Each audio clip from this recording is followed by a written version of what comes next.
Oh mio Dio, quante cose stanno succedendo in questa serie che proprio veramente non lo so proprio dire come è possibile. L'orrenda truccatrice Jenny, in coma irremovibile a causa di una botta in testa datale da Ginetto, è ora ricoverata nei corridoi dell'MTG e non ne vuole sapere di risvegliarsi. Anch'io gliel'ho detto, ma niente, non state a sentire. Viene quindi sostituita dal nuovo truccatrice Steve Minigonna, che a tradimento applica sulla testa di Mario i cappelli, lo sponsor della puntata. Il conduttore, che tiene sotto scacco Lord Micidial con la minaccia di denunciare Ginetto per l'aggressione a Jenny, incontra la nuova vice direttrice Marta Franceschini. In breve tempo la nuova arrivata confida a Mario di possedere importanti intercettazioni incriminatorie sulla Micidial La Corporation. Micidial ha inventato la calvizie. Nasce così una forte complicità che non passa inosservata all'assistente di studio Michelangelo, il quale durante una cena a casa di Mario registra con una microspia i piani di Mario e Marta per incastrare definitivamente Lord Micidial. Questo è una roba micidiale. Ma ora osserviamo con molta attenzione, insieme ai fratelli Peluria, la prossima puntata di Mario, perché altrimenti mi offendo. Come ha detto?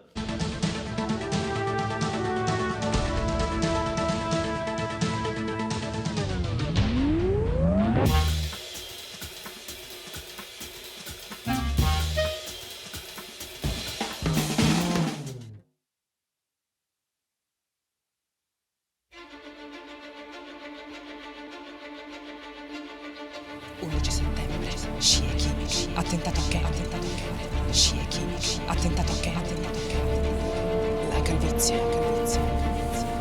Sì, la Micidial ha inventato la calvizie. Scieki, attentato a Kevin. Carissima, come andiamo? Allora oggi è il grande giorno. Sei pronto? Guarda, purtroppo non sono riuscito a confezionare il servizio. Come? Ma non ti sono bastati i documenti che ti ho dato? No, mi sono bastati. Le prove sono schiaccianti, ma è che ho passato tutta la notte a scartavetrarmi la testa per togliermi quel fottuto cappelli lì. Maledetto, guarda che roba, guarda come sono combinato, guarda. Cavolo. Però più passa il tempo più rischiamo di essere scoperti, capisci? Lo so. Infatti io vorrei lavorarci stasera così domani li massacriamo. Va bene? Ok. Va bene. E comunque ti dono molto la calvizie, molto. Grazie, dici sul serio? Sì. Mi sono sempre piaciuti gli uomini calvi. E anche il nome Mario. Beh, con me sfondi una porta aperta. Proprio dritto per dritto. Che bella espressione. Ti piace? Sì. Io la uso sempre. Proprio un mio cavallo di battaglia. Dritto per dritto. Dritto per dritto. Ok.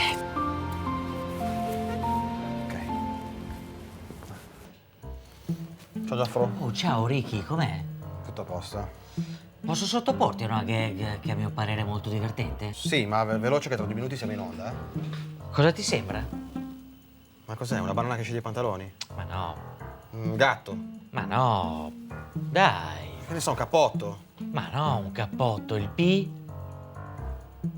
Ah, il Piemonte! il pisello. Ricky, non si può mai fare una battuta con te, però. A me sembra il Piemonte. Vabbè, dai, vai con lo sponsor, dai. Sì. Questo programma è offerto da... Benissimo, bravi! Bravissimi! Che fucilate! Che impiccagioni! E che iniezioni letali! Ben detto! Queste sono senz'altro le migliori esecuzioni a cui abbia mai assistito! E sa cosa le dico, commendatore? Dica. Che un plauso va fatto anche al boia, che non mi pento di definire mortuario! Ben detto! Colonnello, posso offrirle la cena? Ahimè, devo rifiutare, commendatore, perché ho fretta, una dannata fretta! Non si preoccupi, perché con noi oggi c'è Pasto! I ritmi moderni ti privano dei pasti completi? Dalle sorgenti napoletane arriva Pastol. Primo, secondo, contorno, caffè, ammazzacaffè e sigaretta in un unico sorso. Che pienezza di stomaco! Io quasi guadagnerei la toilette. Pastol. E ora MTG con Oscar Carogna, Gio Cagnaccia, Salvo Errori e il pluritelegattato Mario. Un cordiale buongiorno dal Amici di TG. Continuano a Milano le manifestazioni contro le pellicce sintetiche. La nostra Gio Cagnaccia. Sì, mi trovo davanti alla Triennale di Milano, dove si sta tenendo la presentazione della nuova collezione di pellicce sintetiche di Emporio Armadio. Come vedete, già da qualche ora si sono riunite spontaneamente più di 3 persone che manifestano il loro dissenso. Adesso mi avvicino a Gigio Poldino, presidente dell'associazione Pellicce Sintetiche No, No e No. Presidente, cosa vuol dire a chi ci vede da casa? Noi diciamo no, no, no alle pellicce sintetiche. Ma come mai protestate contro le pellicce sintetiche? Non è giusto, non è giusto, non è giusto! Cosa non è giusto? Non è giusto che tanti peluche vengono rapiti dai negozi di giocattoli e poi gli tolgono tutta la pelliccia per far cose di caldo alle signore. Quindi voi ritenete che per fare le pellicce sintetiche si usano i peluche? Per costruire una pelliccia sintetica ci vogliono 60 peluche spirulicchio. Mi hanno preso, guarda, guarda! Che cosa chiedete? Noi chiediamo allo stilista di lasciare stare i nostri peluche, altrimenti... Altrimenti? Altrimenti non lo facciamo più amico. Non lo facciamo più amico. Spero che un giorno anche i sogni di questi manifestanti possano avverarsi. A te la linea, Mario.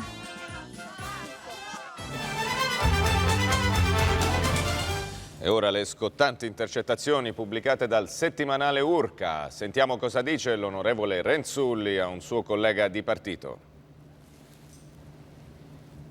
Pronto, Renzo? Ciao, Armando. Allora, ieri hai concluso alla fine? No, guarda, è un casino, un casino. Un casino? In che senso? Spiegati ben meglio, scusami. Niente, alla fine siamo andati da me e... Te la sei scopata, Renzo? No. Come no? E perché? Niente, chiacchierando a un certo punto è venuto fuori che questa era minorenne e non me la sono sentita. Ma sta dicendo sul serio? Ma che hai combinato, Renzo? Guarda, sono a pezzi, guarda, Guarda che tu da sta storia non ne esci pulito. È stato un attimo, un attimo di debolezza. Renzo, guarda, io da te questa cosa qua che non ti scopavi a una minorenne non me la sarei mai aspettata. Ma hai tirato una coltellata al cuore. No, mi devi aiutare, dobbiamo chiudere la bocca a questa. Ti conviene sparire, Renzo. Dai, non fare così, è una soluzione. Addio, Giuda. Aspetta, Armando, pronto? Ed è di poco fa la notizia che a causa di queste imbarazzanti intercettazioni il senatore Renzulli è stato costretto a dimettersi dal partito ed ora è indagato per un mancato sfruttamento della prostituzione minorile. Bene, vi terremo aggiornati e ora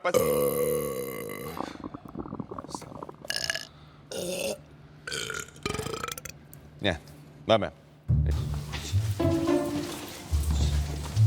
Salve. Oh, salve.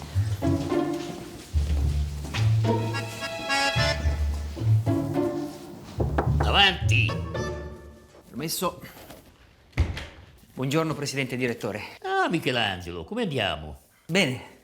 Ho visto che ha preso la vice direttrice. Sì, Marta è una persona molto fidata che mi darà una mano. Sai, io sono sempre in giro e poi poca dimestichezza con le notizie. Direttore, gliela faccio breve. Ho seriamente motivo di credere che qualcuno stia tramando alle sue spalle per distruggerla. Ma cosa sta dicendo? Ma chi? Prima di dirglielo vorrei farle una piccola richiesta. Spari. Avrei bisogno di 78.090 euro. Per fare? Per comprare un orologio atomico. L'orologio più preciso al mondo. E fare meglio il mio lavoro. Guardi. Beh, questo è lodevole da parte sua. Ma chi mi dice che non stia bluffando? Ho le prove qui con me.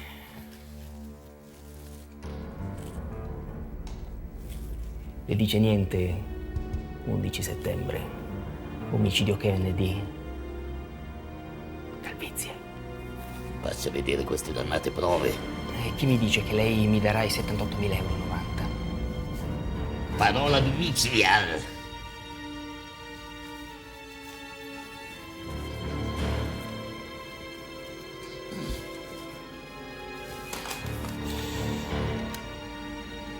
Ascolti qua. Ho le prove qui con me. Ne dice niente 11 settembre. No! Omicidio che... Amica, sei in ritardo di 2 decimi di secondo, ma dove compraste sto orologio atomico? No! Prego, ti prego, ti prego, ti prego, ti prego, no! No! No!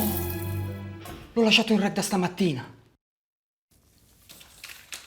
4 secondi alla mia uscita di scena. 3, 2, 1, è uscita.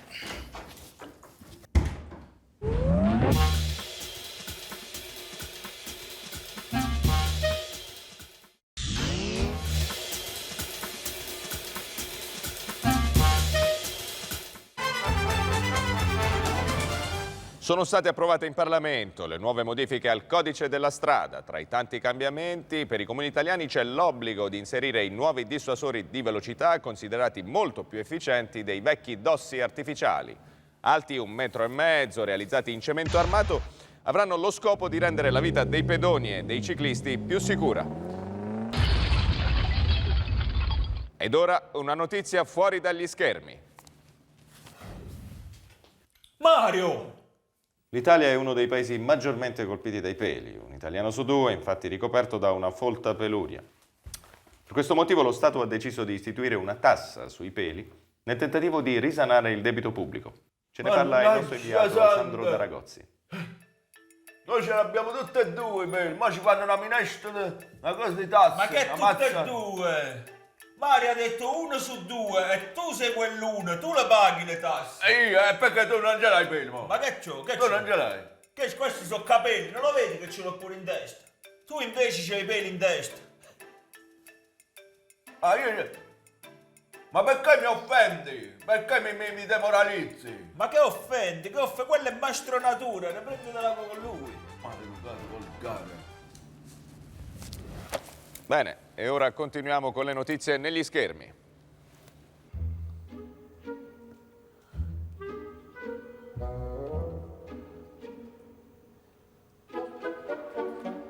Se non imparo a leggere, non imparerò mai a leggere, porca troia.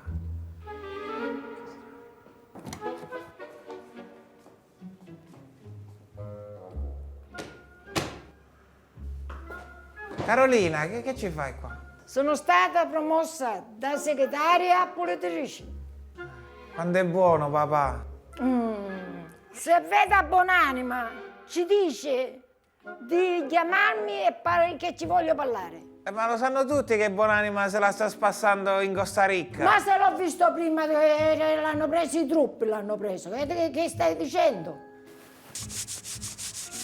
Carolina, che stai pulendo? Le polveri sottili. Non te lo posso dire, quello che pulisco.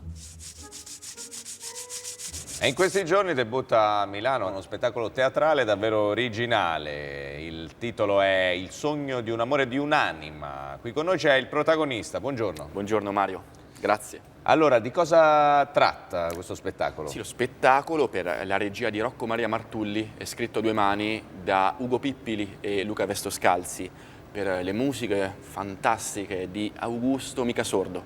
Bene, qual è la trama? Cosa deve aspettarsi il pubblico? Lo spettacolo, oltre da me, è interpretato dalla fantastica Simonella Fioravanti, Ugo Prematuri, Gianni Boncompassi, Aldo Massi e Dario Fo. Ah, Dario Fo lo conosciamo tutti, dritto per dritto, proprio un grande... È un omonimo, è un nano, è alto così, si chiama Dario Fogna. Ah, è un nano, non è parente? Nessuna parentela, non c'entra niente, zero. Ah, va bene. Tra l'altro, se posso permettermi, e so che ci sta seguendo da casa, è Dino Zoffa che ha curato il soggetto. Ciao Dino. Dino Zoff, quindi un omonimo anche lui? No, Dino Zoff, ex calciatore, vincitore della Coppa del Mondo, Italia 82. Quindi Dino Zoff ha scritto lo spettacolo? Beh, dal calcio il passo è breve. Va bene, dove debuttate e quando? Saremo qui a Milano, dal 15 al 16 di questo mese al Teatro delle Orecchie. Va bene, allora ringraziamo... come si chiama? Io ringrazio, cioè io nasco, prima di tutto grazie al seme di Augusto Piscinelli e le ovaglie di Giada Tantissimo, che ringrazio. Va bene, ringraziamo Piscinelli, il cognome almeno lo sa, e noi proseguiamo con le scoperte incredibili di Danny Gravido. Ma io non ne conoscevo uno di questi qua, di attori. Mario. Ehi. Ciao. Volevo chiederti, chi è quella ragazza che dorme in corridoio? Ah, no, non dorme, è in coma irremovibile, è la Jenny, la truccatrice. Comunque, dopo ti spiego com'è finita lì. Aspetta. Ti va se stasera ceniamo insieme, ma non per lavoro? Dici così, tra di noi? Sì, magari facciamo un aperitivo. Che dici? Sì, va benissimo per me. 5 secondi, Mario! Va bene. Ok. Dopo ci vediamo in corridoio. Sì. Porca troia, ma hai ucciso un orecchio, Miki.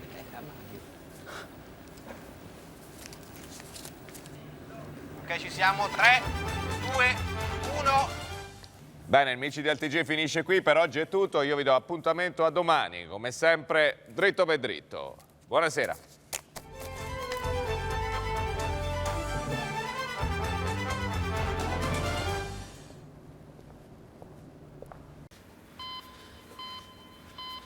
Vieni. Guarda qua. Senta, ci può lasciare soli, per favore? Prego. Grazie. Lei era la mia buona uscita. E cioè? E sai chi l'ha ridotta in questo stato?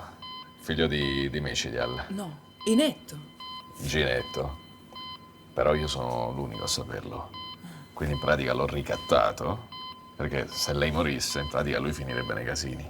Beh, ma adesso, alla luce delle cose che ti ho raccontato, non c'è più bisogno che lei muoia. Beh, adesso in realtà no. Da quando sei arrivata tu sono cambiate un bel po' di cose. Io mi sento proprio un altro. Cioè, mi sembra di aver trovato il paradiso. Davvero? Sì, è assurdo. Anch'io mi sento un po' come lo dice Ale, non so. Tu sei favolosa, sei stupenda.